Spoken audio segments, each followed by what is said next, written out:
محمد فضلي. صوت صفير البلبل هيج قلبي الثمين، الماء والزهر مع زهر لحو المقلي، وأنت يا سيد لي وسيدي وموللي، فكم تيمني غزيل عقيقلي، قطفته من وجنة من لذن ورد الخجل، فقال لا لا لا لا لا فقد غدا مهرولي، والعود ما اضطربت بفعل هذا الرجل، فولولت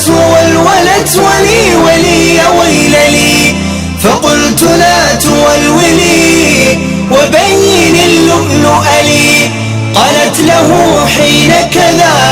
انحض جد من نقلي، وفدية سقونني قهوتك العسال لي، شممتها بأنفي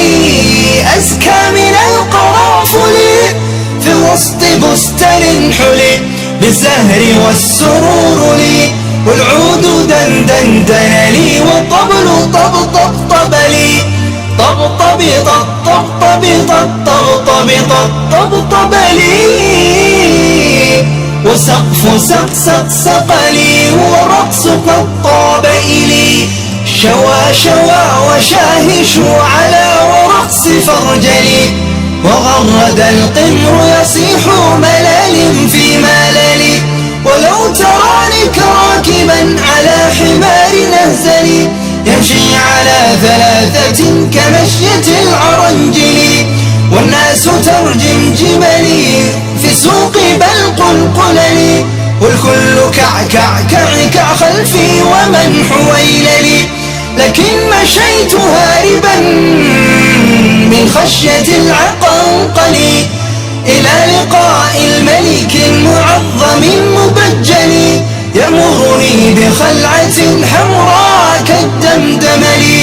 أجر فيها ماشيا مبغضيا للديل، أنا الأديب والمعي من حي أرض الموصل، نظمت قطعا زخرفت يعجز عنه أذبلي، أقول في مطلعها صوت صفير البلبل.